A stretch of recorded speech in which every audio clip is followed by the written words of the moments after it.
Terus kita mulai. Shalom semua. Ini sesi ke-7 daripada pelatihan tantangan Elia 2022. Presentasi ini tersedia dan gratis bagi semua hamba-hamba Tuhan. Tunggu, maaf.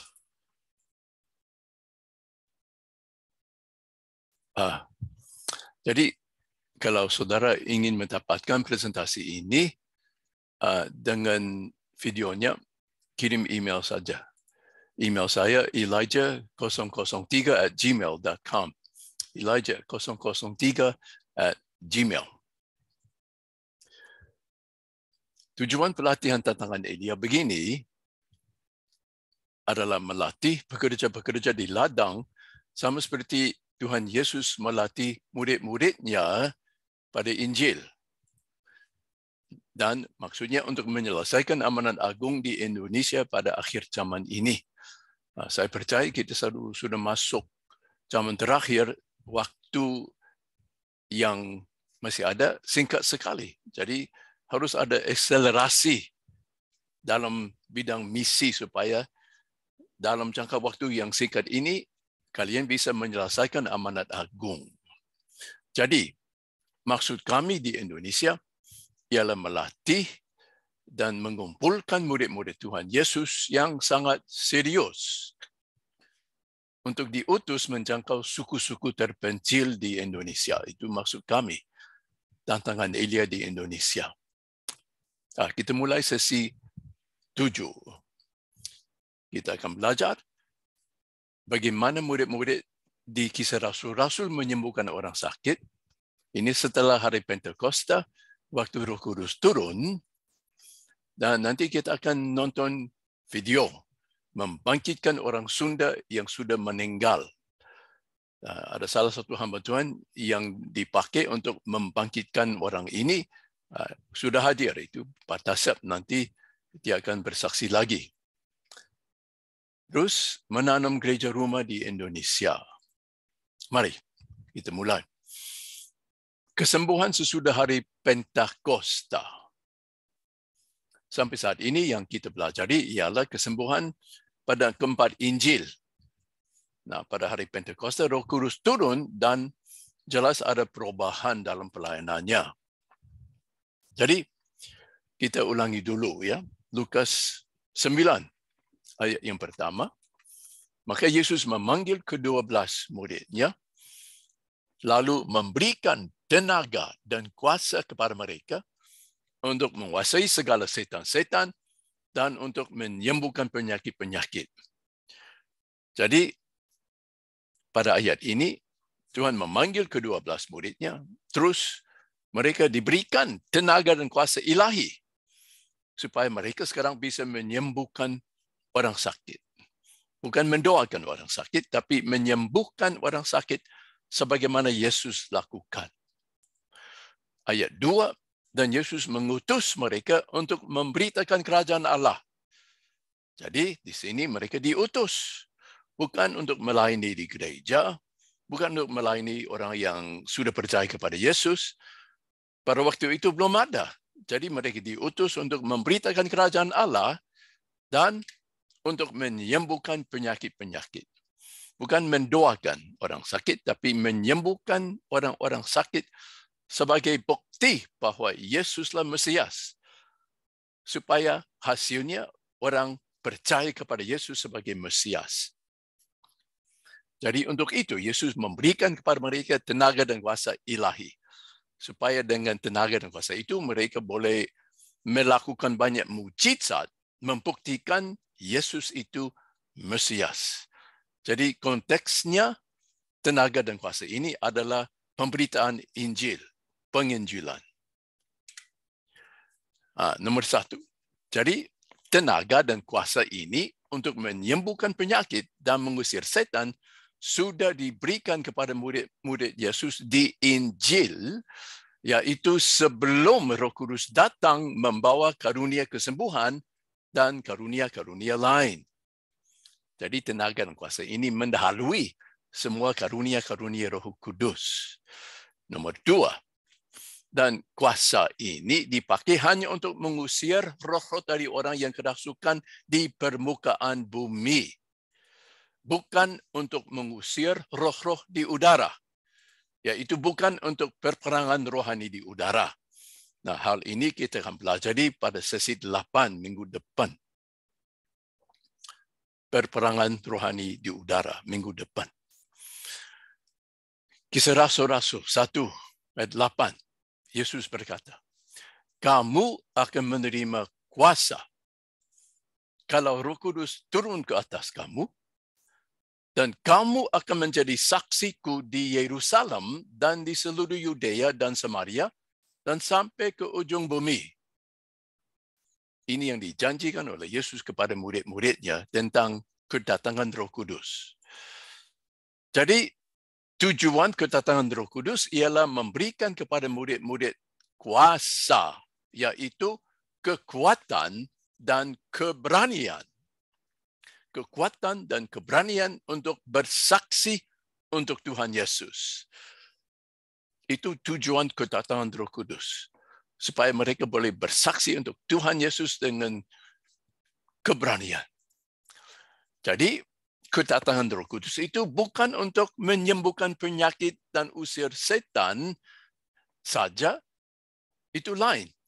Ini kuasa bukan untuk menyembuhkan orang sakit, ini kuasa untuk bersaksi untuk Tuhan Yesus. Jadi kuasanya lain.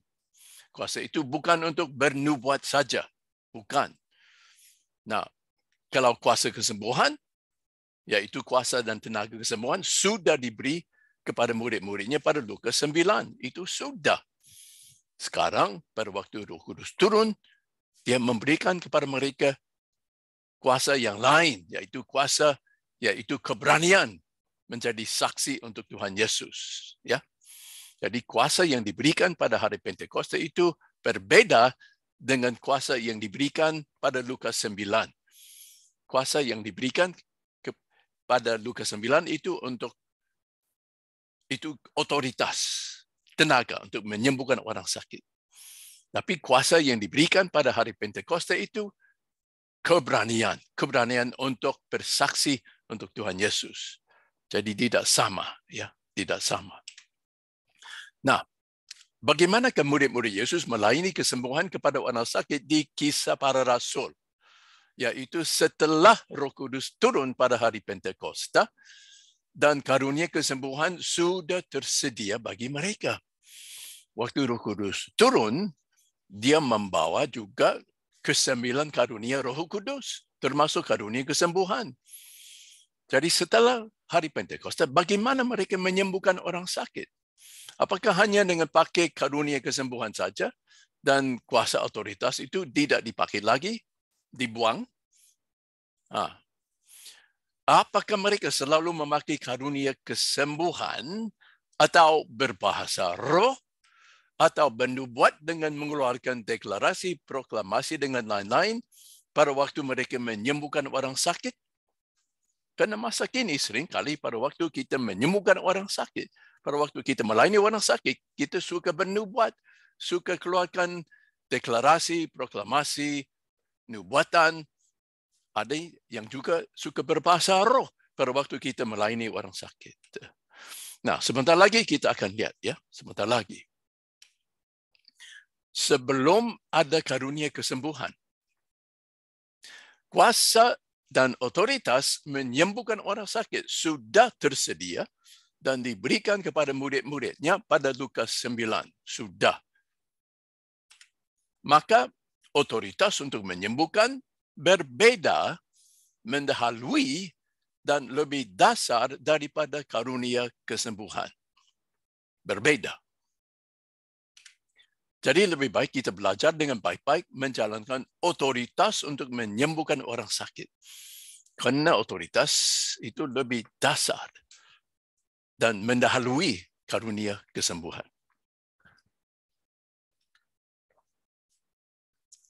Nah, masa kini di banyak gereja waktu melayani orang sakit, fokusnya selalu ke arah karunia kesembuhan. Biasanya gitu.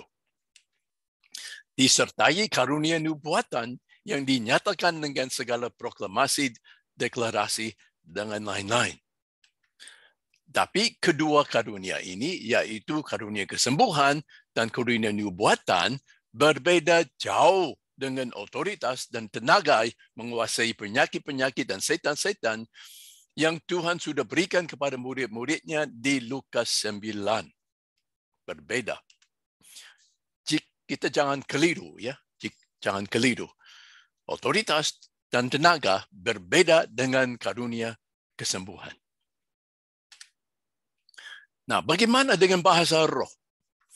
Seringkali kalau orang karismatik, waktu melayani orang sakit, mereka suka berbahasa roh. Menurut kisah Rasul-Rasul, para murid Yesus berkata-kata dalam bahasa roh pada waktu yang tertentu dan bukan pada setiap saat. Ya. Nah, mari kita lihat kapan mereka berbahasa roh di kisah Rasul-Rasul. Pertama kali pada hari Pentakosta. Kedua kali pada waktu Petrus bersaksi di rumah Cornelius di pasal 10, dan kali ketiga ini terjadi di pasal 19, Paulus di Efesus. Mari. Pertama kali, kisah Rasul-Rasul 2. Ketika tiba ketika tiba hari Pentakosta, semua orang percaya berkumpul di satu tempat. Tiba-tiba turunlah dari langit suatu bunyi seperti tiupan angin keras yang memenuhi seluruh rumah di mana mereka duduk. Dan tampaklah kepada mereka lidah-lidah seperti nyala api yang bertebaran dan hinggap pada mereka masing-masing. Maka penuhlah mereka dengan Roh Kudus. Lalu mereka mulai berkata-kata dalam bahasa-bahasa lain seperti yang diberikan oleh roh itu kepada mereka untuk mengatakannya.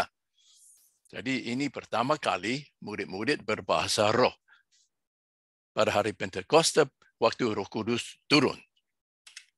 Kali kedua, ini Petrus lagi bersaksi di rumah Cornelius. Kisah para Rasul 10. Ketika Petrus sedang berkata demikian, lagi bersaksi, turunlah Roh Kudus ke atas semua orang yang mendengarkan pemberitaan itu. Jadi waktu mereka dengar pemberitaan Injil, Roh Kudus turun ke atas mereka. Dan semua orang percaya dari golongan bersunat yang menyertai Petrus tercengang-cengang karena melihat bahwa karunia Roh Kudus dicurahkan ke atas bangsa-bangsa lain juga. Sebab mereka mendengar orang-orang itu berkata-kata dalam bahasa roh dan memuliakan Allah. Kali ketiga, menurut kisah Rasul-Rasul, murid-murid Yesus berkata-kata dalam bahasa roh. Paulus di sini ada di Efesus. Ayat pasal 19. Ketika Apolos masih di Korintus, Paulus sudah menjelajah daerah-daerah pedalaman dan tiba di Efesus. Di situ didapatinya beberapa orang murid. Katanya kepada mereka, sudahkah kamu menerima Roh Kudus ketika kamu menjadi percaya? Akan tetapi mereka menjawab dia, belum. Bahkan kami belum pernah mendengar bahwa ada Roh Kudus. Dan ketika Paulus menumpangkan tangan di atas mereka, turunlah Roh Kudus ke atas mereka, dan mulailah mereka berkata-kata dalam bahasa roh dan bernubuat. Jadi itu ketiga kalinya di mana mereka, murid-murid Yesus, berkata-kata dalam bahasa roh. Makanya, jelas sekali kapan murid-murid Yesus berbahasa roh di kisah Rasul-Rasul. Jelas sekali. Sudah dicantum. Tetapi murid-murid Yesus tidak berbahasa roh pada waktu mereka menyembuhkan orang sakit. Tidak, saudara-saudari. Tidak ada. Mari kita akan lihat. Kisah Rasul-Rasul pasal 3. Pada suatu hari menjelang waktu sembahyang, yaitu pukul 3 petang, naiklah Petrus dan Yohanes ke bait Allah. Di situ ada seorang laki-laki yang lumpuh sejak lahirnya sehingga ia harus diusung. Tiap-tiap hari orang itu diletakkan dekat pintu gerbang Bait Allah yang bernama Gerbang Indah untuk meminta sedekah kepada orang yang masuk ke dalam Bait Allah. Ketika orang itu melihat bahawa Petrus dan Yohanes hendak masuk ke Bait Allah, ia meminta sedekah. Jadi, apakah pengemis ini minta kesembuhan dan punya iman untuk disembuhkan? Tidak. Sama sekali tidak. Dia meminta sedekah saja, bukan minta kesembuhan. Jadi untuk orang yang belum percaya, dan saya percaya orang lumpuh ini belum percaya, untuk orang yang belum percaya disembuhkan, belum tentu mereka harus punya iman. Tetapi orang yang belum percaya, apakah bisa punya iman untuk disembuhkan? Bisa tidak? Bisa, jelas sekali bisa. Nanti kita akan lihat ya. Tapi orang ini yang belum percaya, dia tidak punya iman untuk disembuhkan. Dia hanya minta sedekah saja. Jadi sembuh enggak? Mari. Mereka menatap dia dan Petrus berkata, lihatlah kepada kami. Mata Petrus terbuka atau tertutup pada waktu dia menyembuhkan orang lumpuh ini. Jelas matanya terbuka karena Petrus menatap orang lumpuh ini. Jadi saudara-saudari, pada waktu kita menyembuhkan orang sakit, jangan tutup mata. Pada waktu menyembuhkan orang sakit, kita tidak lagi doa, kita menyerang musuh. Kita memusnahkan pekerjaan musuh kita. Kita menyembuhkan orang sakit. Kita usir setan. Kita keluar perintah. Saudara, kalau saudara piara anjing, saudara mau anjing saudara duduk, pada waktu keluar perintah duduk kepada anjing saudara, apakah matanya terbuka atau tertutup? Jelas ya. Nah, Petrus menatap apa? Dia menatap orang lumpuh ini. Matanya tidak tertutup, terbuka, menatap orang lumpuh ini. Lalu orang itu menatap mereka dengan harapan akan mendapat sesuatu dari mereka, yaitu sedekah. Dia bukan mengharap kesembuhan, harap mendapat sedekah saja. Jadi jelas, pengemis ini tidak punya iman untuk disembuhkan. Jelas sekali. Walaupun demikian, ayat 6.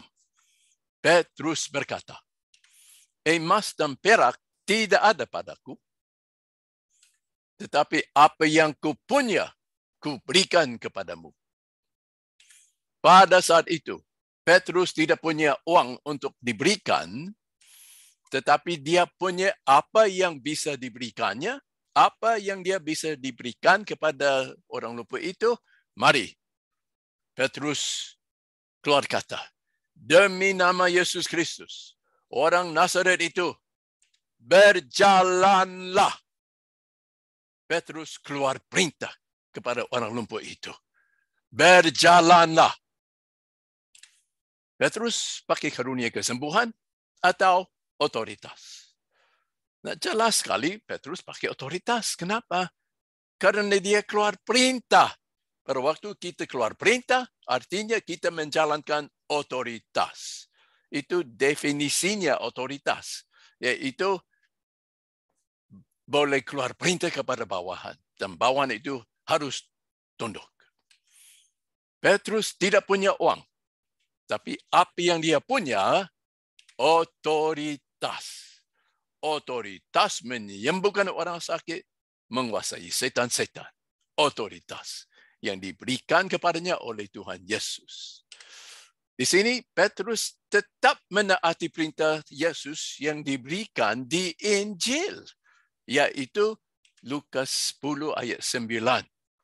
Yesus perintahkan mereka, sembuhkanlah orang-orang yang ada di situ dan katakanlah kepada mereka, kerajaan Allah sudah dekat padamu. Perhatikanlah bahawa sebelum Injil dikabarkan kepada orang yang nanti sebentar lagi akan berkumpul, orang lumpuh itu disembuhkan dulu. Perhatikanlah dengan baik-baik ya. Di sini Petrus memakai otoritas untuk menyembuhkan pengemis yang lumpuh ini sebelum Injil dikabarkan kepada mereka yang sebentar lagi akan datang berkumpul karena terheran menyaksikan mukjizat ini. Apakah Petrus lebih dulu memberitakan Injil kepada pengemis itu? Harus percaya kepada Yesus dulu. Nanti saudara bisa sembuh, tapi percaya dulu. Apakah Petrus ajak dia percaya kepada Tuhan sebelum melayani kesembuhan kepadanya? Yaitu sebagaimana kebiasaan kita. Ya, itu kebiasaan kita. Kalau ada orang belum percaya, kita mau menginjili dia. Dan orang itu mengalami penyakit. Jadi begini, biasanya kita bersaksi dulu. Ajak dia percaya kepada Yesus dulu. Ajak dia terima Yesus dalam doa dulu. Habis itu mungkin kita memberanikan diri melayani dia untuk kesembuhan dari penyakitnya. Itu kebiasaan kita, saudara-saudari. Tapi kebiasaan itu tidak Alkitabiah. Tidak Alkitabiah. Tidak.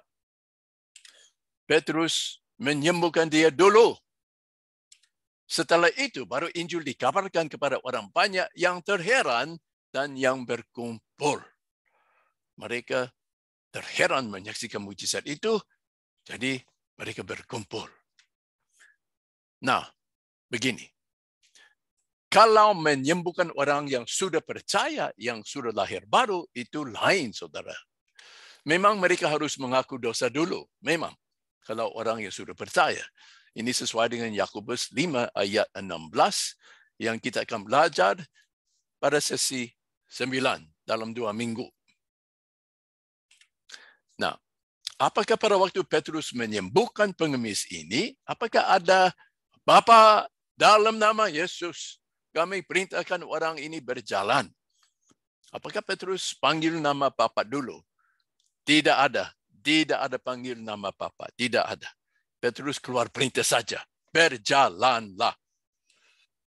Apakah di sini Petrus berbahasa roh? Tidak ada, saudara. Cuma perintah saja. Berjalanlah. Tidak ada bahasa roh. Tidak ada doa. Apakah Petrus berkata, haleluya, terima kasih Tuhan Yesus. Waktu dia melayani orang sakit ini, tidak ada haleluya, terima kasih Tuhan. Hanya perintah saja, berjalanlah. Tidak ada haleluya, haleluya, dan lain sebagainya. Tidak ada. Apakah ada nubuatan? Apakah ada proklamasi? Apakah ada deklarasi dari Petrus kepada orang lumpuh ini? Apakah ada? Aku memproklamirkan kamu sembuh dalam nama Yesus orang Nazaret. Apakah ada enggak proklamasi, deklarasi, dan lain sebagainya? Tidak ada. Apakah Petrus berkata, oleh kuasa darah Yesus, kamu bangun dan berjalan. Ada enggak? Tidak ada. Tidak ada sama sekali, saudara-saudari. Jadi begini kita harus ikut firman Tuhan. Pada waktu kita menyembuhkan orang sakit, keluar perintah saja, yaitu tindakan raja. Tidak ada tindakan imamat diarahkan kepada Bapa kami yang di surga. Tidak ada bahasa roh. Tidak ada tindakan profetik diarahkan kepada orang sakit. Tidak ada proklamasi, deklarasi, dengan lain-lain. Tidak ada. Cuma perintah saja. Nah, tetapi kalau melayani orang yang sudah percaya, yang sudah lahir baru, itu lain. Kadang-kala ada karunia seperti karunia kesembuhan sedang bermanifestasi. Kadang-kala ada, ya. Boleh saja. Kalau karunia yang bermanifestasi, boleh saja ada tindakan imamat diarahkan kepada Bapa kami yang di surga, ada tindakan profetik yang diarahkan kepada orang sakit itu. Boleh saja. Jadi otoritas sangat berbeda dengan karunia kesembuhan. Sangat berbeda. Otoritas pada umumnya dipakai untuk menyembuhkan orang sakit dalam penginjilan. Nah, di sini Petrus tetap pakai otoritas untuk menyembuhkan orang lumpuh itu, walaupun dia pasti punya karunia kesembuhan. Pasti, ya. Kenapa? Kenapa dia punya karunia kesembuhan? Kenapa dia nggak pakai karunia kesembuhan daripada pakai otoritas? Kenapa? Begini, karunia itu tidak bermanifestasi. Kenapa tidak bermanifestasi? Karena konteksnya penginjilan. Perhatikanlah di sini, Petrus tidak mencampurkan doa, nubuatan, dan perintah. Tidak ada campuran. 100% perintah saja. Dan konteksnya pemberitaan Injil. Pada umumnya, pada waktu kita memberitakan Injil, kalau ada orang sakit atau orang kerasukan di situ, kita menjalankan otoritas dan tenaga kesembuhan untuk menjalankan mukjizat. Itu sesuai dengan Alkitab. Nah, biasanya kalau kita melayani orang sakit, kalau kita belum dilatih, ya seringkali kita mencampurkan doa, nubuatan, dan perintah. Seringkali, ya. Tapi di sini tidak ada. Nanti kita akan lihat kenapa tidak boleh mencampurkan ketiga tindakan ini, yaitu tindakan imamat, tindakan profetik, dan tindakan raja. Kenapa tidak boleh dicampurkan jadi satu waktu melayani orang sakit nanti, ya. Nah, kenapa Petrus tidak pakai karunia kesembuhan di sini? Kenapa? Pada umumnya karunia kesembuhan sebagai salah satu daripada ke-9 karunia-karunia Roh Kudus dipakai untuk membangun tubuh Kristus.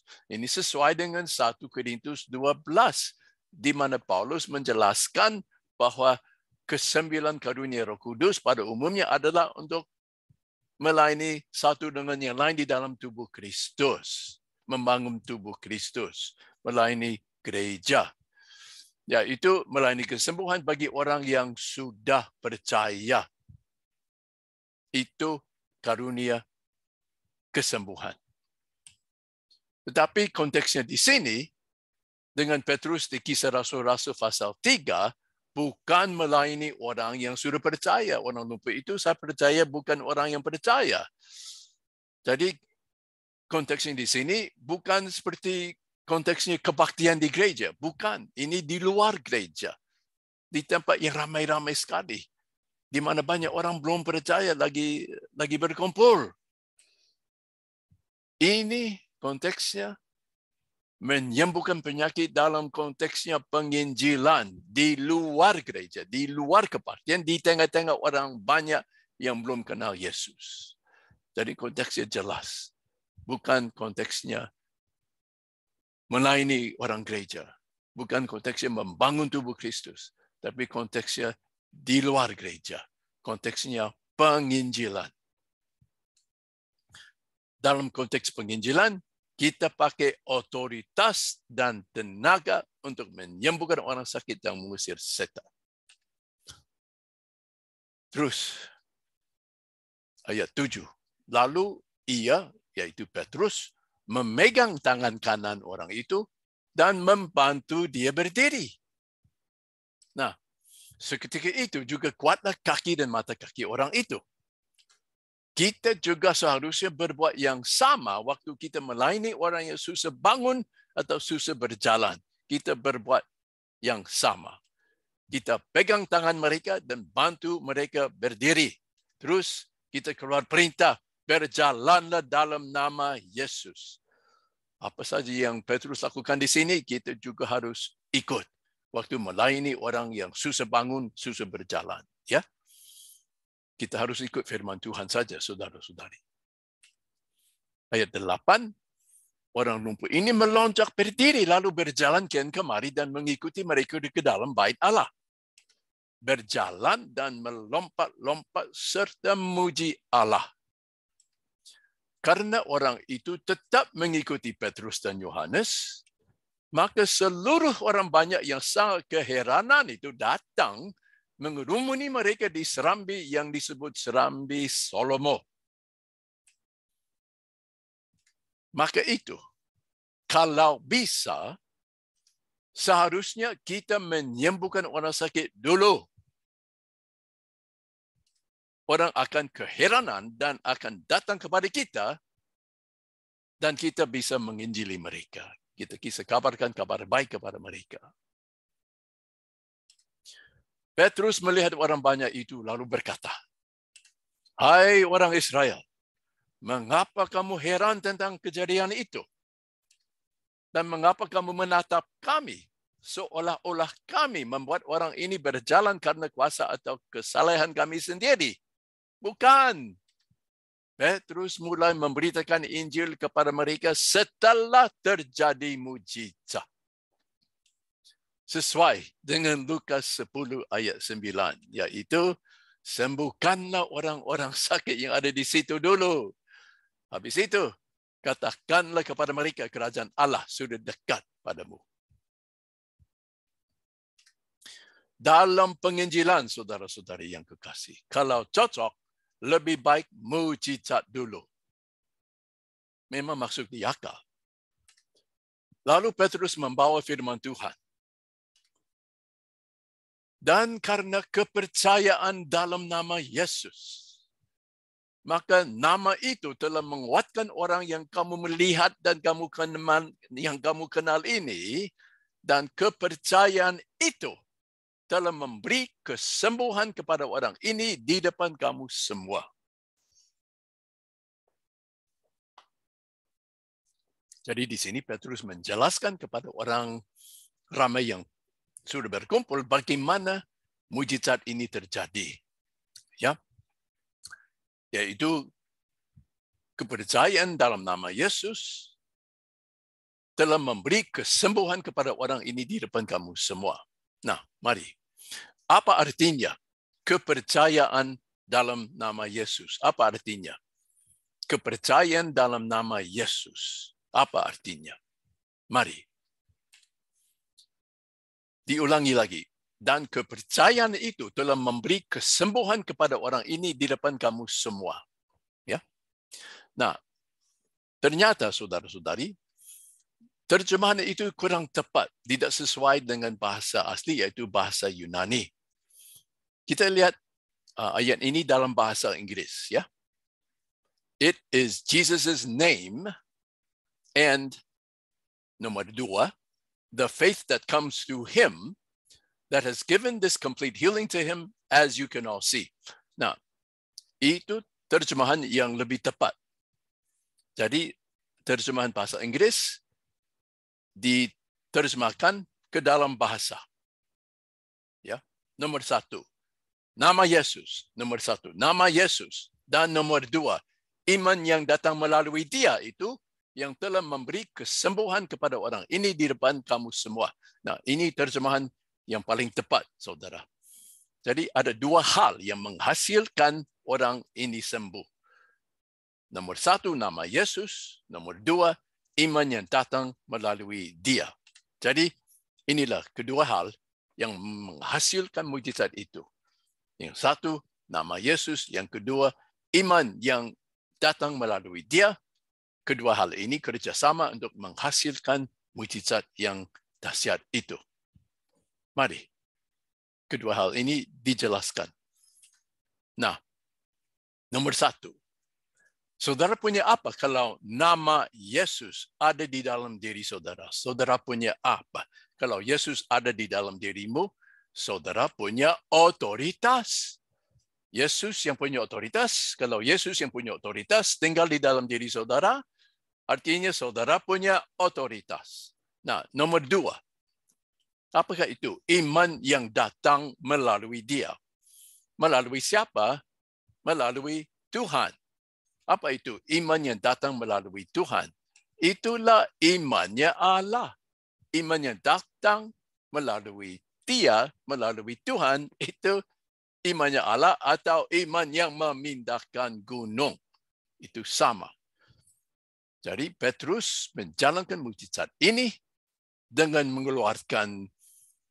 menjalankan otoritas dengan imannya Allah, dengan iman yang memindahkan gunung. Itu penjelasan dari Petrus bagaimana orang lumpuh itu disembuhkan. Jadi Petrus menyembuhkan orang lumpuh itu dengan menjalankan otoritas dengan imannya Allah. Nah, dari manakah Petrus belajar itu? Dari mana ya? Petrus belajar itu waktu Yesus mengutuk pohon ara di Markus 11. Di situ Yesus mengutuk pohon ara itu dengan imannya Allah atau iman yang memindahkan gunung. Mari kita ulangi Yesus mengutuk pohon ara pada Markus 11. Keesokan harinya sesudah Yesus dan ke-12 muridnya meninggalkan Betania, Yesus merasa lapar. Dan dari jauh melihat pohon ara yang sudah berdaun. Ia mendekatinya untuk melihat kalau ia mendapat apa-apa pada pohon itu. Tetapi waktu ia tiba di situ, ia tidak mendapat apa-apa selain daun-daun saja sebab memang bukan musim buah ara. Maka katanya kepada pohon itu, jangan lagi seorang pun makan buahmu selama-lamanya. Dan murid-muridnya pun mendengarnya. Yesus perintahkan pohon itu supaya mati. Jadi layu. Jangan lagi seorang pun makan buahmu selama-lamanya. Itu namanya mengutuk pohon itu. Ayat 20, pagi-pagi ketika Yesus dan murid-muridnya lewat, mereka mohon pohon ara tadi sudah kering sampai ke akar-akarnya. Maka teringatlah Petrus akan apa yang telah terjadi. Lalu Petrus berkata kepada Yesus, Rabi, lihatlah pohon ara yang kau kutuk itu sudah kering.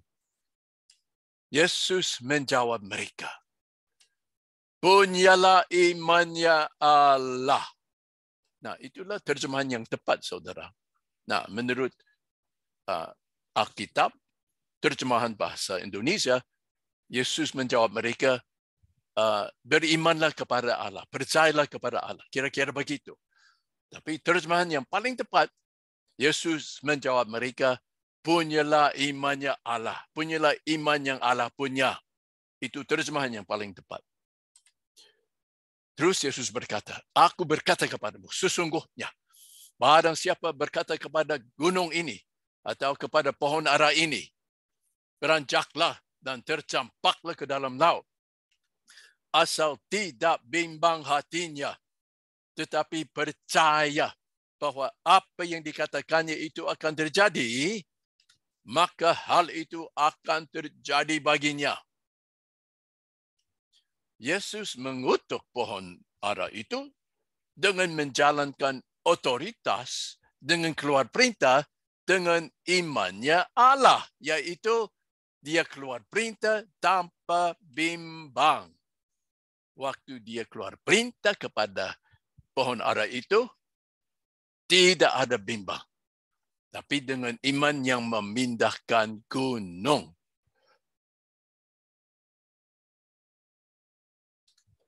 Demikian juga, pada waktu Petrus keluar perintah kepada orang lumpuh, itu pada Kisah Rasul-Rasul 3, yaitu demi nama Yesus Kristus, orang Nazaret itu berjalanlah. Pada waktu itu, Petrus keluar perintah tanpa bimbang. Tanpa bimbang. Yaitu dengan iman yang memindahkan gunung. Atau imannya Allah.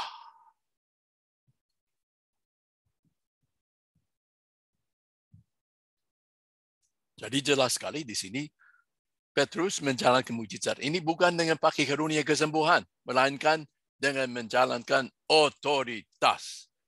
Dia keluar perintah dengan imannya Allah, tanpa bimbang. Maka hal itu terjadi bagi Petrus. Orang lumpuh itu bangun dan berjalan. Petrus memenuhi segala syaratnya. Dia keluar perintah tanpa bimbang. Jadi mujizat itu terjadi bagi Petrus. Terus Kisah Rasul-Rasul 4. Di antara orang yang mendengar ajaran itu dari Petrus, banyak yang menjadi percaya. Sehingga jumlah mereka menjadi kira-kira 5,000 orang laki-laki. Perhatikanlah saudara-saudari, di sini Petrus tidak memakai karunia kesembuhan, melainkan memakai otoritas. Kenapa? Wah, jelas.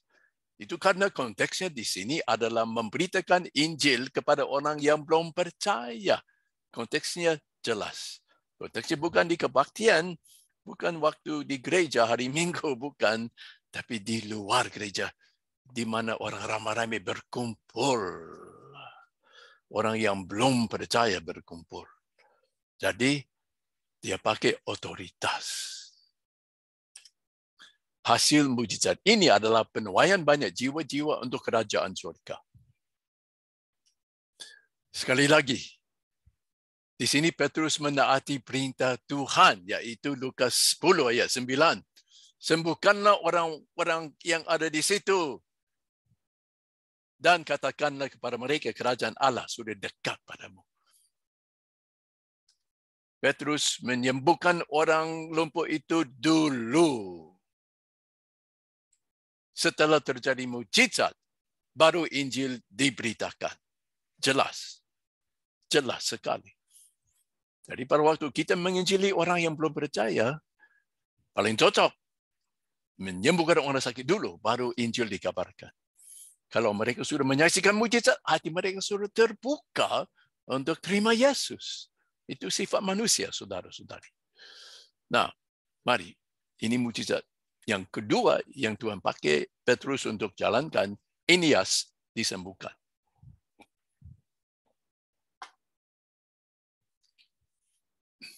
Kisah Rasul 9. Pada waktu itu Petrus berjalan keliling mengarahkan kunjungan ke mana-mana. Konteksnya di sini juga bersifat penginjilan, bukan di gereja, saudara, bukan waktu kebaktian. Dalam perjalanan itu, ia singgah juga kepada orang-orang kudus yang di Lida. Di situ didapatinya seorang bernama Eneas, yang telah 8 tahun terbaring di tempat tidur karena lumpuh. Kata Petrus kepadanya, Eneas, Yesus Kristus menyembuhkan engkau. Bangunlah dan bereskanlah tempat tidurmu. Seketika itu juga bangunlah orang itu. Nah, di sini Petrus memakai otoritas atau karunia. Jelas dia pakai otoritas. Karena dia keluar perintah kepada Eneas. Bangunlah, bereskanlah tempat tidurmu. Jadi jelas dia pakai otoritas. Apakah Petrus berkata, Bapa, dalam nama Yesus, saya perintahkan orang ini bangun. Apakah dia sebut nama Bapa dulu? Tidak ada. Apakah Petrus di sini berbicara dalam bahasa roh? Tidak ada. Keluar perintah saja. Bangunlah. Apakah ada tindakan imamat yang diarahkan kepada Bapa yang di atas? Apakah ada sesuatu doa yang dinaikkan kepada Bapanya di surga? Ada enggak? Tidak ada. Hanya perintah saja yang diarahkan kepada Eneas. Apakah ada tindakan profetik? Apakah dia bilang, oh Eneas, aku memproklamirkan kesembuhan bagimu. Haleluya. Aku mendeklarasikan kamu sembuh dalam nama Yesus. Ada enggak tindakan profetik? Tidak ada sama sekali, saudara-saudari. Apakah Petrus berkata, oh oleh kuasa darah Yesus, kamu sembuh, Eneas? Ada? Tidak ada. Apakah Petrus berkata, oleh bilur-bilurnya kamu sembuh, Eneas? Apakah ada kata-kata profetik, ada nubuatan seperti itu? Tidak ada. Tidak ada. Sekali lagi, Petrus pakai otoritas untuk menyembuhkan orang sakit ini. Nah, kenapa dia tidak pakai karunia kesembuhan? Pasti dia punya karunia kesembuhan. Kenapa nggak mau dipakai? Nah, konteksnya apa? Konteksnya Petrus mengadakan kunjungan ke mana-mana. Jadi bukan di gereja, bukan waktu di kebaktian untuk orang-orang yang sudah percaya di luar gereja. Jadi konteksnya penginjilan. Perhatikanlah saudara-saudari, Petrus tidak mencampurkan doa, nubuatan, proklamasi, deklarasi, dan perintah, dan lain sebagainya. Tidak ada campuran. Hanya perintah saja, tidak ada doa, tidak ada proklamasi, deklarasi nubuatan, tidak ada, cuma perintah saja. Jadi kita mau belajar ya. Hanya perintah saja. Bangunlah dan bereskanlah tempat tidurmu. Hanya perintah saja, saudara-saudari. Ayat 35. Semua penduduk Lida dan Saron melihat dia, lalu mereka berbalik kepada Tuhan. Sekali lagi, sesuai dengan Lukas 10 ayat 9. Sembuhkanlah orang-orang yang ada di situ dan katakanlah kepada mereka, kerajaan Allah sudah dekat padamu. Satu kali lagi, mujizat dulu, baru orang percaya kepada Tuhan. Ya, jelas ya. Jadi konteksnya di sini bersifat penginjilan ternyata. Dalam konteksnya penginjilan, menurut Alkitab, kita pakai otoritas dan tenaga kesembuhan untuk menyembuhkan orang sakit. Hasil mujizat ini adalah penuaian banyak jiwa-jiwa untuk kerajaan surga. Petrus di sini tidak memakai karunia kesembuhan. Tidak. Tujuan utama daripada pelatihan ini adalah memperlengkapi saudara memberitakan Injil dengan efektif kepada yang belum percaya kepada Tuhan. Dengan menyembuhkan orang sakit secara dahsyat sebagai bukti yang tidak terbantah bahawa Yesus atau Isa adalah Mesias dan satu-satunya jalan kepada Bapa kami yang di surga, yaitu Allah yang sebenarnya yang pada mulanya menciptakan langit dan bumi. Itu tujuan utama daripada pelatihan ini. Nah, sekarang kebangkitan Dorcas. Nah, Dorcas itu salah seorang saudari yang sangat setia melayani jemaat. Satu hari sakit dan mati. Terus Petrus dipanggil. Kisah Rasul-Rasul 9. Maka berkemaslah Petrus dan berangkat bersama-sama dengan mereka yang diutus dari jemaatnya Dorcas. Setelah sampai di sana, ia dibawa ke ruang atas dan semua janda datang berdiri dekatnya dan sambil menangis, mereka menunjukkan kepada Petrus semua baju dan pakaian yang dibuat Dorcas waktu ia masih hidup. Nah, apakah janda-janda ini punya iman Dorcas akan bangkit? Saya percaya tidak. Kenapa? Karena mereka lagi nangis dan berkabung. Jadi, mereka tidak punya iman Dorcas akan bangkit. Mereka sudah berpamitan dengan Dorcas. Ayat 40. Tetapi Petrus menyuruh mereka semua keluar. Lalu ia berlutut dan berdoa. Nah, di sini Petrus berbuat apa yang berbeda sebelum menjalankan mujizat? Nah, di Kisah Rasul-Rasul 3 pada waktu dia menyembuhkan orang lumpuh itu, dia tidak berdoa dulu, tidak ada. Dan waktu dia menyembuhkan Eneas itu, dia tidak berdoa dulu, tidak. Tapi di sini, sebelum dia membangkitkan Dorcas, dia berlutut, dia berdoa dulu. Kenapa? Kenapa? Begini ya, ini pendapat saya. Kalau menyembuhkan orang sakit, bagi Petrus tidak jadi masalah. Mungkin tiap hari dia bisa menyembuhkan orang sakit. Bagi Petrus, kalau orang sakit, itu gunung kecil. Tapi Dorcas ini tidak sakit. Dia sudah meninggal. Jadi ini merupakan gunung yang lain jenis. Gunung yang besar sekali. Dan gunung ini bukan penyakit. Sudah mati. Ya, ini gunung yang lain lagi. Dan Petrus belum siap untuk memindahkan gunung ini. Belum siap. Karena bukan tiap hari Petrus membangkitkan orang mati. Jadi dia belum siap. Jadi kalau belum siap, kita berdoa dulu. Kita ke Tuhan dulu, berdoa dulu. Mempersiapkan diri untuk memindahkan gunung itu. Ya. mungkin waktu dia doa, mungkin berbahasa roh, ya, mungkin berbahasa roh untuk menguatkan imannya, untuk mempersiapkan imannya, yaitu iman yang memindahkan gunung. Iman macam itu yang harus disiapkan, baru dijalankan, ya. Dan misalnya kalau ada dosa, ya dosa ini diakui dulu, ya. Semua hal itu harus dibereskan di depan Tuhan dalam doa, ya. Dan waktu Petrus berdoa, Dorcas tidak bangkit. Jadi mujizat ini bukan hasil dari doanya, bukan. Tapi sebelum mujizat ini terjadi, dia berdoa dulu, mempersiapkan diri untuk memindahkan gunung yang besar ini ke dalam laut. Ya. Jadi apakah tujuan doa itu? Persiapan. Mempersiapkan iman kita menjadi kuat. Mempersiapkan iman yang memindahkan gunung itu.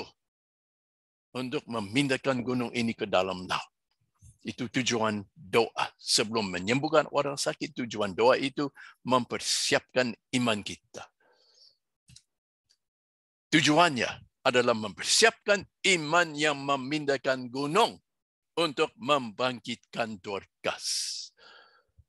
Salah tulis, ya, bukan C tapi K. Nah, ini sesuai dengan Matius 17, di mana Yesus menjelaskan kepada murid-muridnya kenapa mereka gagal usir setan yang dari anak yang kerasukan itu. Ini Matius 17. Yesus berkata kepada murid-muridnya, mereka akan tanya, kenapa kami tidak bisa usir setan itu? Jawabannya, jenis ini tidak dapat diusir kecuali dengan berdoa dan berpuasa dulu. Harus berdoa. Dan kalau ada waktu, berpuasa dulu, mempersiapkan iman kita untuk memindahkan gunung yang besar itu. Ya. Jadi kalau saudara mau melayani orang sakit, kalau rasanya belum siap, jadi ya silakan doa dulu. Mempersiapkan diri untuk memindahkan gunung. Nanti setelah selesai doa. Jadi dengan berdoa dulu, kita mempersiapkan iman yang memindahkan gunung di hati kita supaya kita siap mengeluarkan perintah kepada gunung itu tanpa bimbang. Kemudian, Petrus berpaling ke mayat itu. Saya percaya dia bangun berdiri, berpaling ke mayat itu dan berkata, Tabita, bangkitlah. Bangkitlah. Nah, inilah otoritas atau karunia, saudara-saudari. Jelas ini adalah otoritas. Kenapa? Karena dia keluar perintah. Bangkitlah. Itu perintah. Jadi di sini Petrus pakai otoritas untuk membangkitkan si Dorcas. Apakah Petrus berkata, Bapa, dalam nama Yesus, kami perintahkan Tabita bangkit. Ada enggak sebut nama Bapa? Tidak ada. Apakah Petrus berbahasa roh di sini? Tidak ada. Mungkin tadi waktu berlutut, berdoa, mungkin ada bahasa roh. Mungkin, ya. Tapi di sini, udah bangun, udah buka mata, udah menatap mayat itu, udah keluar perintah, bangkitlah. Matanya terbuka, tidak ada bahasa roh lagi. Cuma perintah saja, bangkitlah. Mungkin tadi ada bahasa roh, tapi sekarang pada waktu menyerang musuh, pada waktu keluar perintah, tidak ada bahasa roh lagi. Apakah ada nubuatan? Ada deklarasi, proklamasi, sesuatu tindakan profetik? Ada? Tidak ada sama sekali. Apakah Petrus berlutut terus atau ia bangun berdiri? Nah, menurut saya, pasti dia bangun. Kenapa? Karena waktu berlutut, tidak ada otoritas, ya. Pada waktu berlutut di hadapan Tuhan, berdoa kepada Tuhan, kita tidak ada otoritas. Tapi pada waktu mau memindahkan gunung, kita mau otoritas kita semaksimal pun. Harus maksimal. Jadi kita bangun berdiri, buka mata, keluar perintah. Amin. Jadi saya pasti Petrus bangun berdiri. Apakah Petrus berkata, oleh kuasa darah Yesus Tabita, kamu bangkit. Apakah tidak ada kuasa darah Yesus atau oleh bilur-bilurnya, bilur-bilurnya kamu? Tidak ada. Cuma perintah saja, bangkitlah. Matanya terbuka atau tertutup? Matanya terbuka. Kenapa sekali dia berpaling ke mayat itu, terus keluar perintah, jadi pasti matanya terbuka. Kalau saudara perintahkan anjingmu duduk, matanya terbuka atau tertutup, saudara? Jelas terbuka. Lalu Tabita membuka matanya dan ketika melihat Petrus, ia bangun lalu duduk. Peristiwa itu tersiar di seluruh Yope dan banyak orang menjadi percaya kepada Tuhan. Sekali lagi, sesuai dengan Lukas 10. Sembuhkanlah orang-orang atau bangkitkanlah orang-orang yang ada di situ.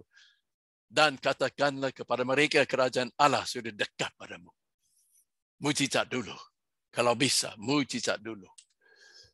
Mujizat mendahului orang percaya kepada Tuhan. Jelas, ya. Ini sifat manusia, ya. Hanya setelah terjadi mujizat, orang sering mau percaya kepada Yesus. Itu memang sifat kita sebagai manusia. Sifat manusia belum berubah dan masih sama. Kalau sudah menyaksikan mujizat, hatinya terbuka. Jadi Lukas 10 masih berlaku untuk kita masa kini. Kita mau menyembuhkan orang-orang sakit dulu. Terus kita katakan kepada mereka, kerajaan Allah sudah dekat padamu. Perhatikanlah bagaimana Yesus membangkitkan anak perempuan Yairus. Ini dari Lukas 8 ayat 54. Ini bagaimana Yesus membangkitkan seorang anak yang sudah meninggal. Lalu Yesus memegang tangan anak itu dan berseru, katanya, hai anak, bangunlah. Jadi di sini Yesus pegang tangannya. Terus keluar perintah. Hai anak, bangunlah. Jadi pada waktu membangkitkan orang mati boleh pegang tangannya. Sama seperti Yesus di sini. Maka kembalilah roh anak itu dan seketika itu juga ia bangkit berdiri. Pada mujizat membangkitkan Dorcas, ada dua tahap yang berbeda dan terpisah. Dua tahap yang berbeda dan terpisah. Tahap yang pertama, berdoa kepada Tuhan, yaitu tindakan imamat yang diarahkan kepada Tuhan yang di surga. Tahap kedua, mengeluarkan perintah, yaitu tindakan raja. Bangkitlah. Ada dua tahap yang berbeda dan yang terpisah. Pada tahap yang mana mujizat itu terjadi? Pada tahap yang kedua, waktu dia keluarkan perintah. Pada tahap pertama itu cuma persiapan saja untuk tahap kedua. Perhatikanlah di sini, Petrus tidak mencampurkan doa dan mengeluarkan perintah. Tahap pertama, dia berlutut berdoa. Tahap kedua, dia bangkit berdiri, bangun berdiri, keluar perintah dengan mata terbuka. Jadi dua tahap tidak dipisahkan. Dipisahkan. Tidak sama, dipisahkan. Jelas, ya. Bagaimana akibatnya terhadap otoritas kalau kita mencampurkan doa dan perintah sebagaimana kebiasaan kita, ya? Biasanya kalau kita melayani orang sakit, kita suka mencampurkan doa dan perintah. Seperti begini. Saya lagi melayani orang sakit, saya belum dilatih. Begini biasanya. Oh, Bapa kami yang di surga, tolong menyembuhkan orang sakit ini. Haleluya, terima kasih Tuhan Yesus. Jadilah engkau sembuh. Haleluya.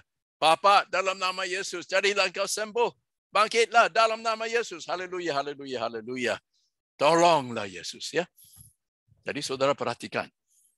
Tadi saya mencampurkan doa dan perintah, ya, dicampurkan jadi satu, ya.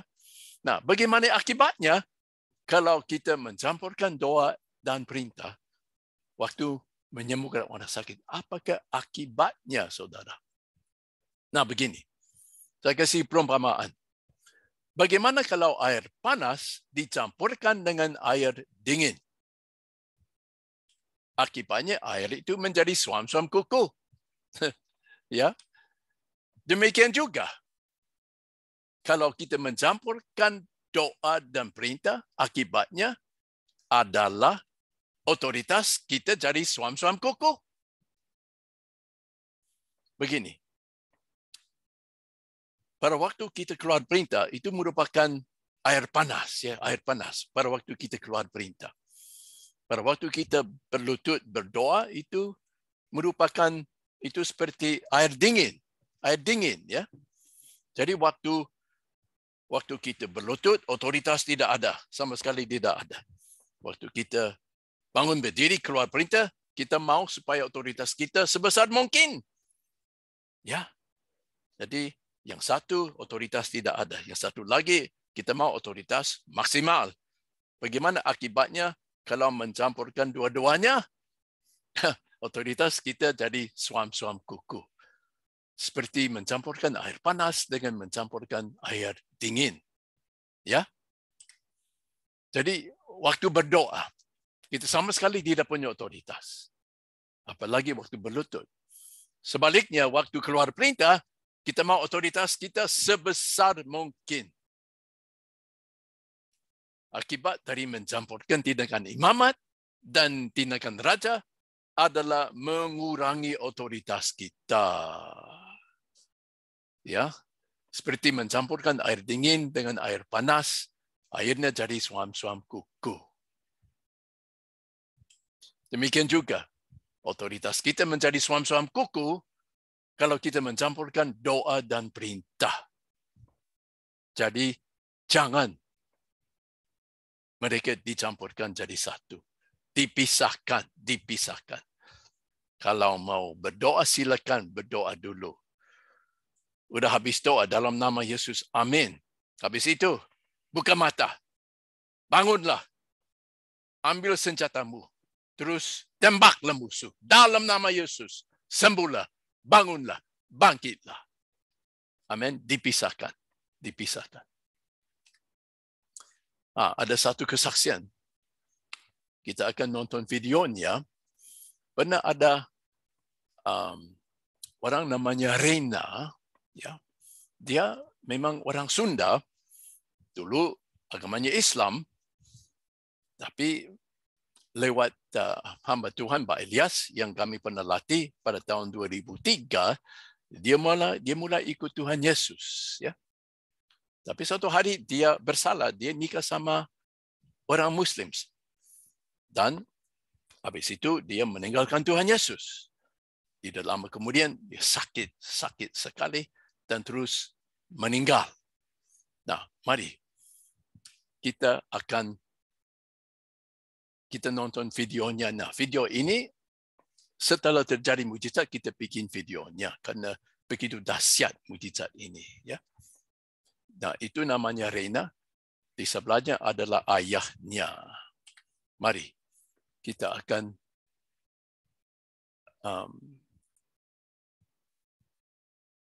menyaksikan mujizat ini, ya. Nanti ada Pak Tafid, Ini setelah dia meninggal, tetangga-tetangganya berkumpul untuk berdoa kepada Allah mereka supaya rohnya diterima di mereka punya paradise. Pernahkah saudara ini diminta Pak untuk Tafid melakukan satu hal yang sangat penting, sangat berguna, sangat bermanfaat, tapi saudara enggan melakukannya? Kenapa? Karena saudara mungkin takut. Saudara takut akan resiko yang ditimbul atas keputusan saudara. Nah, saudara akan melihat satu kisah nyata di mana 3 orang yang percaya mengambil satu resiko yang besar untuk satu hal yang sangat penting, sangat berguna untuk seorang yang mereka kasih. Akhir bulan Juni 2013. Ketika itu, aku diperiksa ke salah satu rumah sakit dan aku dinyatakan mempunyai penyakit, yaitu kista yang sudah pecah. Kemudian, setelah diperiksa, pihak rumah sakit mengatakan aku harus segera dioperasi. Setelah itu, aku pun dioperasi pada tanggal 1 Juli 2013. Kemudian, setelah 2 hari dioperasi itu selesai, aku hanya disuruh pulang kembali ke Pangalengan. Beberapa hari setelah dari rumah sakit, aku merasakan sakit sekali. Setiap makanan dan air pun tidak bisa masuk. Selalu keluar dan keluar bertambah banyak lagi. Dengan keadaan itu, aku pun memutuskan untuk kontrol kembali ke rumah sakit. Tetapi, keputusan rumah sakit tetap sama, hanya menyuruhku kembali pulang. Setelah aku pulang, keadaanku malah bertambah parah, karena memang makanan dan minuman tidak bisa masuk. Sampai akhirnya, aku tidak ingat apa-apa lagi dan hanya merasakan berada di lorong yang gelap. Memang pada saat itu saya tidak merasakan apa-apa, saya hanya merasakan berada di lorong yang gelap.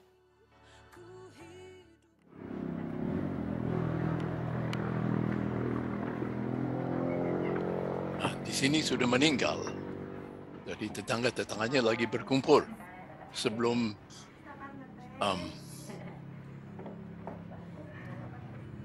dikuburkan. Mereka berkumpul di rumahnya dulu untuk mengaji-ngaji kepada Allah mereka sebelum dikubur.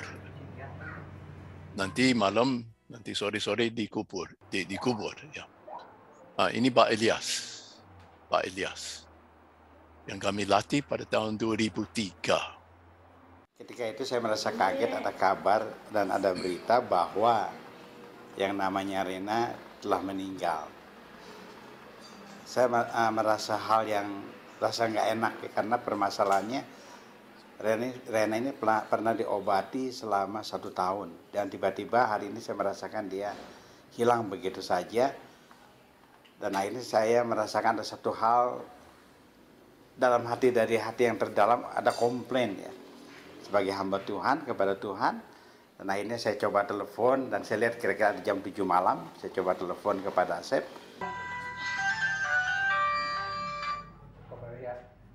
Halo Pak. Halo, dengan Pak Asep. Iya, halo Pak. Nah Pak Asep, coba minta tolong nih, saya mau ngasih tahu tentang. Oh iya Pak, sudah meninggal Pak. Oh iya, katanya Rena meninggal. Nah, itu yang jadi masalah. Nah sekarang ini saya terus terang aja Pak Asep ajak istrinya, Ibu Imas, pergi ke rumahnya Rena. Nah kalau sekarang Pak Asep lagi ngapain? Lagi mau melayat Pak, ngumpulin uang. Oh iya, kalau gitu jangan berhenti dulu lah untuk melayat, untuk ngumpulin uang, menengok Rena, di stop aja dulu. Nah sekarang Pak Asep pergi ke rumahnya Rena bersama Ibu Imas dan tolong kasih tahu ke Rena. Udah meninggal. Oh iya, saya tahu Rena udah meninggal. Dia udah meninggal. Nah sekarang saya suruh Pak Asep hari ini juga pergi ke rumahnya Rena bersama istrinya, langsung bicara dengan Rena, kasih tahu Rena ditunggu sama Pak Ilyas di Immanuel, di rumah sakit Immanuel. Oh siapa? Ke rumah sakit Immanuel yang itu dia Pak ya? Sekarang juga. Ada saya mau tanya mengenai keputusan Bapak untuk pergi taat dengan apa yang Pak Ilyas sampaikan lewat telepon. Kenapa Bapak seperti itu? Dikarenakan kami anak prajurit Tuhan Yesus dan saya sebagai pengemban perintah atau melayani, dan kami cepat-cepat berangkat dari seluruhnya. Pak Ilyas harus berdua dengan istri saya juga sempat kaget karena tadi menolak, saya udah mati, tapi karena Pak Ilyas yang menyuruh pergi ke rumah sakit, dan kami berangkat berdua disuruh Pak Ilyas ke Pak yang korban itu yang mati, yang enak itu Pak. Ada berdua dengan istri saya. Ya. Siapa sebagai prajurit Tuhan Yesus Kristus kami laksanakan. Ya, oke, siap ya, Pak Dasep. Saya tunggu beritanya. Saya nanti langsung ke Rumah Sakit Immanuel. Ya, Tuhan berkati ya, Pak Dasep.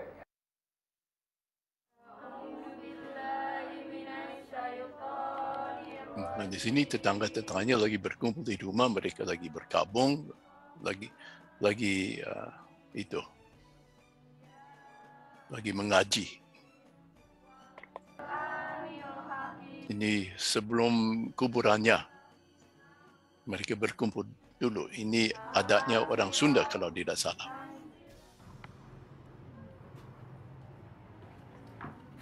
Itu ayahnya daripada si Rena.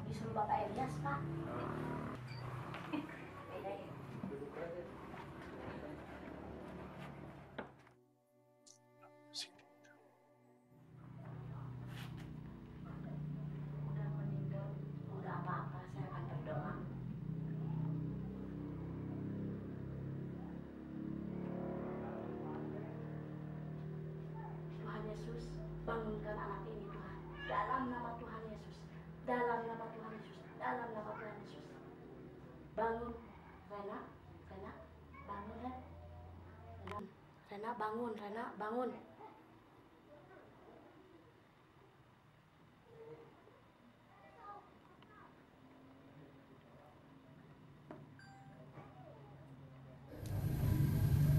Bukan saya.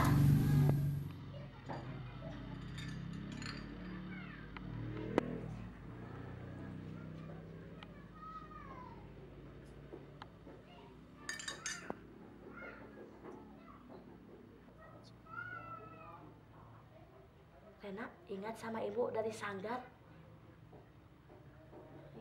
Rena ditunggu sama bapak ke Rumah Sakit Immanuel. Nah, waktu itu ibu yakin ya bahwa Tuhan sepertinya menyuruh untuk membangkitkan orang mati. Karena kan sulit ya untuk orang sakit pun ya biasanya kita sedikit ragu. Tapi ini orang mati itu kan merupakan satu hal yang ibu harus yakin sebetulnya. Apakah ada sesuatu yang ibu rasakan pada saat itu? Rasa saya juga kaget waktu saya menyelonong. Ya yakin Tuhan Yesus yang menggerakkan kami. Itu yang kami tidak takut, yang tidak malu sama orang-orang. Rasa saya ada yang mendorong gitu. Waktu itu saya jama yang mati, bukan jama itu yang dibangkitkan oleh saya gitu. Orang-orang juga pada melihat saya gitu.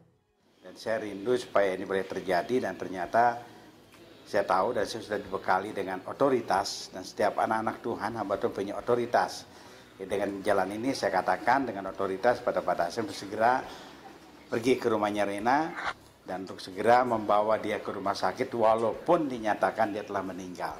Di dalam hal ini saya punya keyakinan tersendiri kepada Tuhan bahwa otoritas akan dinyatakan, dan ini bagi saya adalah hal yang paling dahsyat dalam kehidupan saya dan melengkapi dalam pelayanan saya ke desa-desa.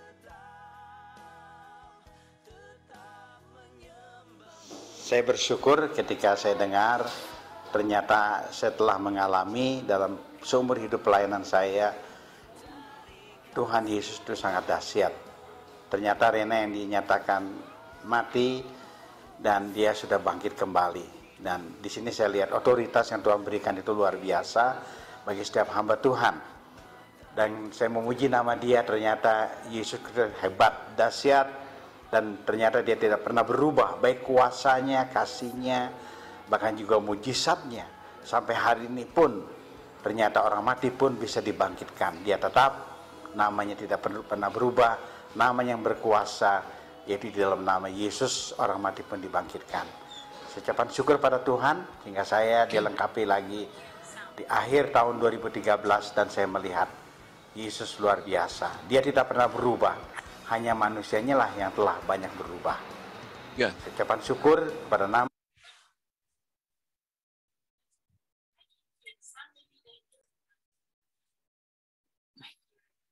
di atas segala nama, yaitu nama Yesus Kristus.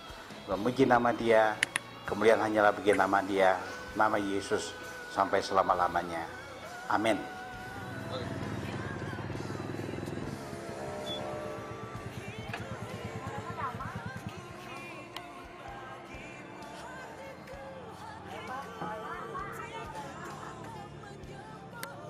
ini volumenya harus dinaikkan.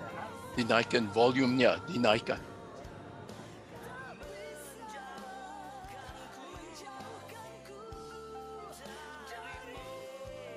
Nanti kalau mau nonton videonya, di volume dinaikkan aja. Ya maaf kalau kurang bisa dengar ya.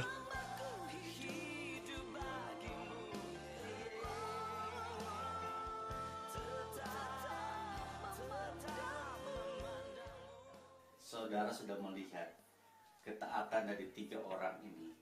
Mereka melakukan satu hal yang mengandung resiko yang besar. Mungkin dipermalukan, mungkin ditertawakan. Tapi hasilnya sungguh luar biasa. Orang yang mereka kasih kembali hidup. Nah, ini merupakan satu hal yang dapat menjadi inspirasi bagi kehidupan kita. Bahwa saudara bisa taat, dan saya sendiri bisa taat, dan kita bisa melihat perkara yang besar. Bahkan orang mati pun bisa dibangkitkan. Apalagi orang yang sakit, orang itu bisa disembuhkan.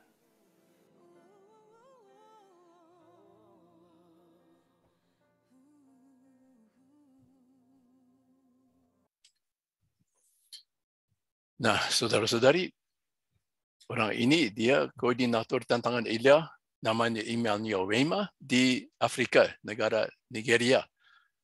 Menurut laporannya, dia sudah membangkitkan 7 orang dari kematian. Dia dilatih pada tahun 2004 waktu saya di Afrika.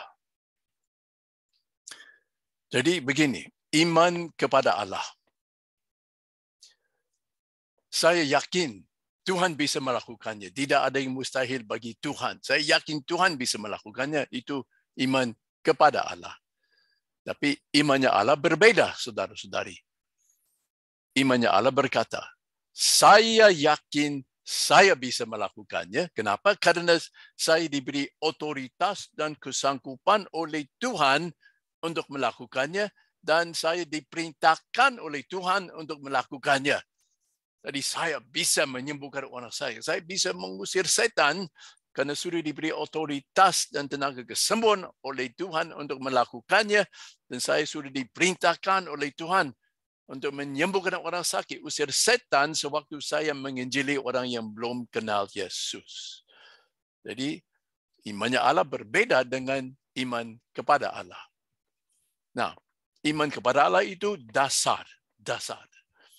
Kalau kita percaya dan bersandar kepada Tuhan dan menaati perintahnya dengan seksama, artinya kita beriman kepada Allah. Ya, nah itu penting, itu dasar. Percaya kepada Tuhan. Jadi iman kepada Allah menjadi dasar kita. Iman kepada Allah membuat kita menjadi taat dan kudus sama seperti Tuhan Yesus. Nah, imannya Allah berbeda jauh dengan iman kepada Allah. Berbeda, tidak sama. Imannya Allah itu memampukan kita melakukan pekerjaan-pekerjaan ilahi yang Tuhan Yesus lakukan. Imannya Allah sama dengan iman yang memindahkan gunung, memberi kemampuan kepada kita untuk usir setan, menyembuhkan orang sakit, menjalankan mujizat-mujizat sebagaimana diperintahkan oleh Tuhan kepada kita. Itu imannya Allah. Ya. Tetapi berbahaya sekali kalau kita punya imannya Allah tanpa iman kepada Allah. Berbahaya, saudara-saudari. Nah, nabi-nabi palsu di Matius 5 punya imannya Allah untuk melakukan mujizat, tetapi mereka tidak punya iman kepada Allah untuk hidup kudus seperti Tuhan. Matius 7 ayat 22. Pada hari terakhir, banyak orang yang berseru kepadaku, Tuhan, Tuhan, bukankah kami bernubuat demi namamu dan mengusir setan demi namamu dan mengarahkan banyak mujizat demi namamu juga? Pada waktu itulah aku, yaitu Yesus, akan berterus terang kepada mereka dan berkata, aku tidak pernah mengenal kamu. Enyala daripadaku, kamu sekalian pembuat kejahatan. 1 Korintus 13 ayat 2. Rasul Paulus berkata, sekalipun Aku memiliki iman yang sempurna untuk memindahkan gunung. Tetapi jika aku tidak mempunyai kasih, aku sama sekali tidak berguna. Aku kosong. Kalau kita punya imannya Allah, yaitu iman yang memindahkan gunung, tapi kalau tidak mempunyai kasih, kita sama sekali tidak berguna. Amin, saudara-saudari.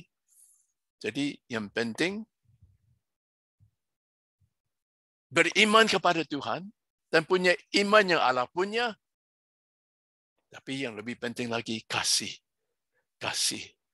Kasih itu buktinya bahwa kita benar-benar murid-murid Yesus. Kita punya kasih.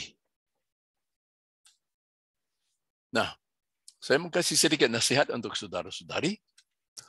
Saudara jangan mulai hanya dengan gunung besar, seperti penyakit kanker yang ganas tahap terakhir. Nggak usah mulai dengan hanya penyakit macam begitu saja. Itu merupakan gunung besar. Mulai juga dengan penyakit yang lebih mudah untuk disembuhkan. Kita belajar tahap demi tahap, saudara-saudari. Jadi dengan begini, iman saudara makin bertambah dan saudara akan siap untuk memindahkan gunung yang lebih besar lagi. Jadi boleh mulai dengan gunung-gunung yang kecil, sakit kepala, sakit pinggang, dengan lain sebagainya. Di mana kita sudah dilatih dan diberikan otoritas. Kita tidak boleh takut sampai berseru kepada Tuhan saja. Melainkan kita harus ambil tindakan sebagaimana kita diperintahkan oleh Tuhan. Teologi yang berkata kita tidak berdaya untuk berbuat apa-apa sudah melumpuhkan kita sudah cukup lama, saudara-saudari. Sudah lewat 2000 tahun dan tubuh Kristus di dunia masih belum menyelesaikan amanat agung. Tapi saudara-saudari kita sudah masuk zaman terakhir. Waktu singkat sekali. Kita harus menyelesaikan amanat agung di Indonesia. Dan sekarang saudara sudah dipercayakan oleh Tuhan dengan haleluya, kuasa, otoritas, tenaga kesembuhan. Dan dengan senjata-senjata itu, saudara dapat menyelesaikan amanat agung di seluruh Indonesia. Nah, minggu depan, sesi 8, kita akan belajar ketekunan waktu memindahkan gunung. Ketekunan itu penting sekali. Kita akan belajar bagaimana Rasul Paulus melayani orang sakit. Otoritas yang lebih luas lagi. Nah, kita akan belajar mendalami karunia kesembuhan. Jadi, bulan Agustus yang mendatang ini,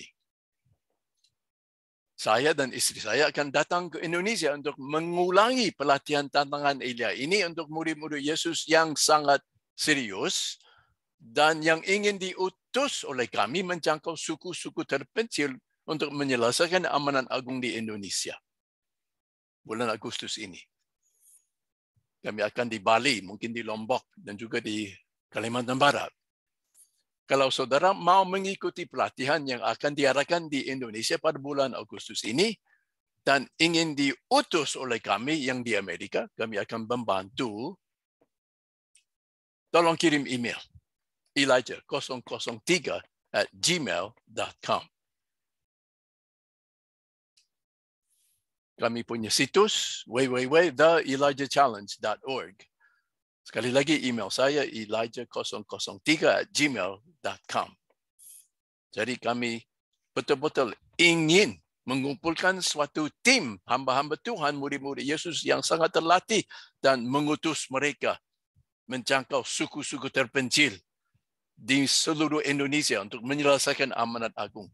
Saya harap kalian menjadi tim kami. Amin.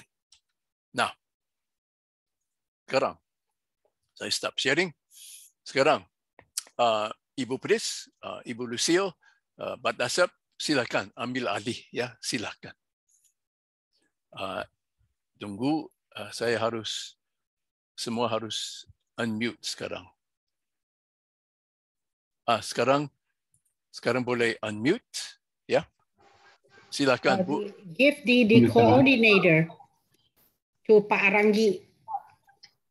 Excuse me, what do you mean, sweetie? Give the coordinator. Give the coordinator. What do you mean? Give the coordinator? Yeah, somebody needs to be the head. Oh, yeah. Siapa mau jadi host? Ibu? Ibu jadi host ya? Atau Jennifer? Siapa yang mau jadi host? Jennifer. Hah? Ya, Ibu? saya bisa Pak jadi host. Siapa? Jennifer? Iya, Siapa? Jennifer. Oke, Jennifer jadi host. Ya.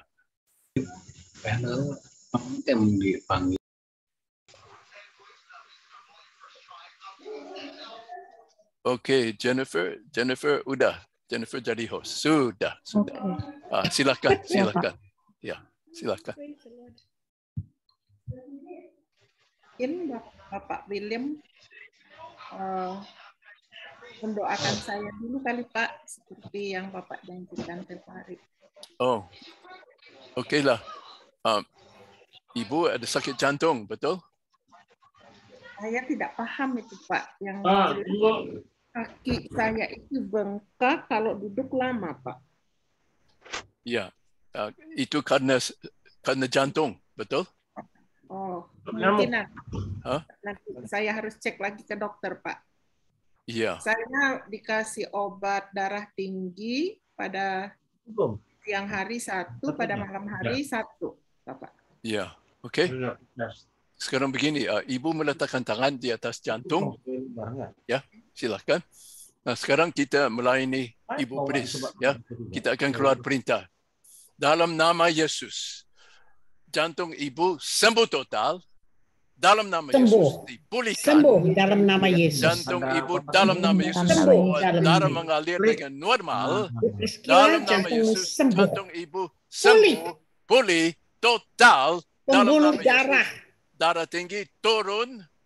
Tekanan darah tinggi turun ke normal dalam nama Yesus. Jadilah engkau sembuh. Jantung sembuh. Sembuh. Dalam nama Yesus. Sembuh total. Sekarang dan pembuluh darah juga. Pembuluh darah itu semua darah mengalir dengan normal. Ya. Semua sumbatan hilang. Pembuluh darah tidak boleh lemas karena makan obat darah tinggi. Side effect dari obat darah tinggi itu juga aku usir dalam nama Yesus. Sembuh total. Sembuh pembuluh darah. Pulih juga. Lever, ginjal, semua bekerja dengan sempurna dalam nama Yesus. Kaki ini hilang dalam nama Yesus. Sembuh, Bu Priscilla. Tuhan sembuhkan dalam nama Yesus. Sembuh. Oke, Bu. Berikut Pak William. Aku alergi, udah lama alergi. Nggak sembuh-sembuh, Pak William. Alergi, Pak William. Please pray for me, Pak William. I need your pray. Ya, Pak Nesron ya, Pak Nesron. Iya, Bu. Ya, oke. Ya. Oh, Bu Priscilla, apa ada mau Pak Dasep berikan sedikit apa? Kesaksian. Iya, boleh. Ya, terus kami akan melayani Pak Nesron, juga akan melayani Pak Irwan ya. Ini Pak Mahanau, please pray for me, Pak William. Pak Nesron ya. Ya. Pak Nesron. Ya. Nanti sebentar akan kembali. Alergi Pak Nesron. Annually, I'm very suffering from my allergy. Yeah. Okay. Tilted? No, I cannot see myself. It's good now?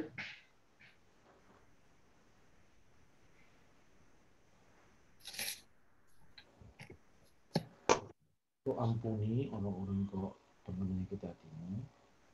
Terus kok nggak boleh ada sakit hati kepada siapapun. Kalau bisa bilang gitu, Shalom, Bapak Ibu. Pak Neston. Iya, kalau orang non percaya. Shalom, Bapak Ibu. Percaya. Ya, shalom, Bu. Perlu ngomong gitu. Ini saya Rumintang Pak Pahan dari anaknya Rames Kastompul, Pak Ibu. Ya, Pak Sitompul. Saya punya penyakit depresi, Bapak Ibu. Ya, depresi. Oke. Iya, dari 2017 sampai 2022, Bapak Ibu. Agar berhenti obatnya, minum obat dari dokter kejiwaan, Bapak Ibu. Pada Semnya kemana? Apa nanti kembali lagi? Pak Dasep masih ada? Ya masih. Ya, Pak Dasep coba berikan sedikit kesaksian lagi. Tadi sudah kita lihat itu apa videonya. Jadi sekarang pelayanannya Rina gimana keadaannya sekarang? Puji Tuhan kalau sekarang udah biasa, udah sehat Bu. Udah main motor lagi sekarang. Puji Tuhan. Sudah suaminya meninggalkan dia ya? Iya, biasalah kalau orang sudah mau begitu Bu. Sudah apa Rina sekarang juga punya anak? Belum. Oh, belum, iya. Tapi semuanya baik ya? Puji Tuhan baik Bu, karena semuanya pan udah mengenal Tuhan, udah dilatih, udah diselamatkan. Jadi sekarang pelayanannya sudah sampai kemana dan kira-kira ada berapa gereja rumah dan fellowship ada berapa sekarang kira-kira jumlahnya Pak? Puji Tuhan kalau dihitung mah wah gak bakalan ini Bu hitungan karena udah banyak.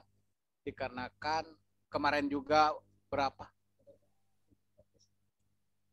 bertambah 3 gitu terus berjalan Bu, baptisan berjalan Pak Ilyas puji Tuhan di Sunda. Cuman itu Pak Ilyas yang ini yang apa yang masih maju terus maksudnya dikarenakan punya hikmat, dia punya hikmat. Dan juga ada yang banyak dilatih oleh Pak Ilyas seperti Pak Dasep. Banyak, puji Tuhan Bu, kalau pelayanan Sunda gak bisa otoritas mah bahaya Bu, dikarenakan banyak tengkingannya, banyak perintahnya maksudnya. Ya contohnya ke saya di pelayanan ada orang saudara saya kemasukan belum menerima Tuhan Yesus dan di sana ada dukunnya juga. Kan kalau secara dukun mah dia teh di apa berkompromi. Kalau dengan dia mah diberi apa susuguh kalau ini mah. Nah, datanglah saya ke sana. Saya menyaksikan dan dia mau salam sama saya langsung mentah Bu. Gak nyampe tangannya. Jadi banyak serangan tapi nggak bisa masuk ya? Nggak bisa masuk Bu, dikarenakan ini apa roh kami lebih besar daripada roh di luar. Yang di dalam kami lebih besar. Lebih besar dan puji Tuhan itu dari berkatnya itu juga kami tangking, kami usir dengan otoritas, tidak ada kompromi dan langsung menerima Tuhan Yesus. Dikarenakan kan kalau orang Sunda mah oh kamu jagoan Bu, punya dukun dari mana? Dia bertanya. Kita menjawab. Kami punya dukun. Kalau mereka mau dukun aja, kami punya Tuhan daripada dukun. Ya kita pan bumi. Ya kalau kita pan ini penginjilannya jangan banyak bicara, buatlah orang bertanya. Jadi jangan bicara, buatlah orang bertanya, itu prinsipnya. Anak Pak Ilyas ya, murid-murid Pak Ilyas. Jadi gimana kita supaya orang-orang bertanya perubahan kita ya. Nah, mau tidak mau pan itu harus dibuka. Oh ya kita karena kita punya Allah yang damai, Allah yang Maha Kuasa maksudnya. Makanya dia terbuka dikarenakan dia pan gelap. Kalau kita menerangkan pasti terbuka langsung. Ya seperti contohnya kita, saya juga sendiri dulu pan fanatik nggak apa-apa, tapi kalau sudah terbuka sedikit langsung kita penasaran sama Pak Elias, kita bikin terus mau gitu, terdengar di telinga terus. Kan itu mah yang ininya, yang masuk ke hatinya. Jadi kita nggak berdebat-debat ya, segala agama ini itu. Jangan urusan lama itu mah. Ya, kita mah buatlah contoh kita supaya kita perubahan kita maksudnya. Orang lain pasti bertanya dikarenakan wah wajahnya ada damai, udah tidak bisa ditutup-tutupi Bu, itu mah. Ya pengalaman saya maksudnya. Kalau saya pan saudara juga semua menantang Ibu teh, jadi sebelum ini mata kalau kita udah robah lalu terus kan saya mah belajarnya dari Yerusalem dulu kata Peles. Pada saya kalau mau belajar pelayanan dari Yerusalem dulu, udah dari Yerusalem baru ke Yudea, maksud ke Samaria terus gitu maksudnya.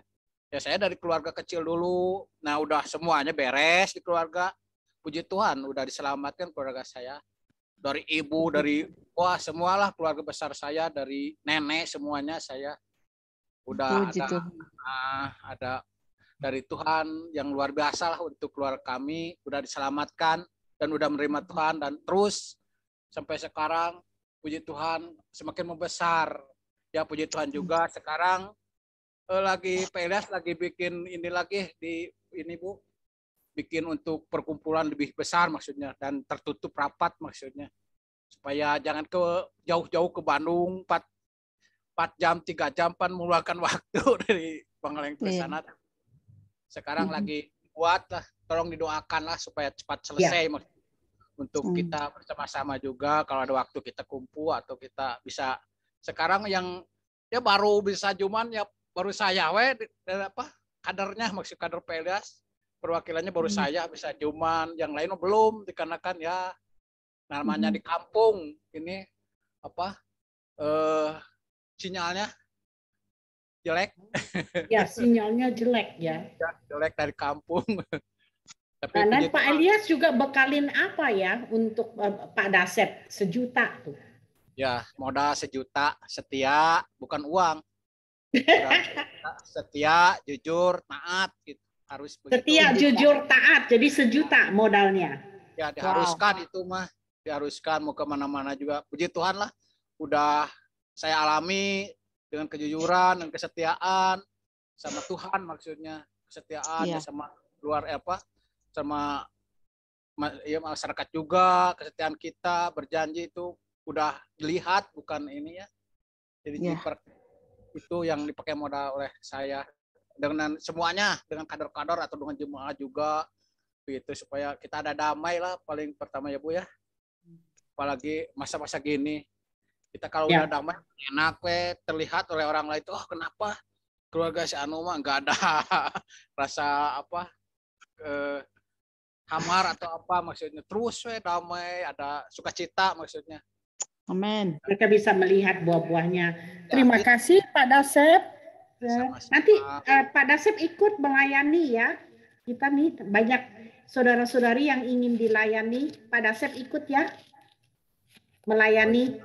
Ya, ada Bu Sitompo, Pak Nesron, dan yang lain-lain. Ada Pak Irwan ya. Pak Irwan itu skizofrenia ya.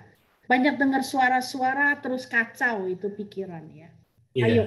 Ya, Bu Priscilla, silakan monitor ini, kita mulai pelayanannya. Iya.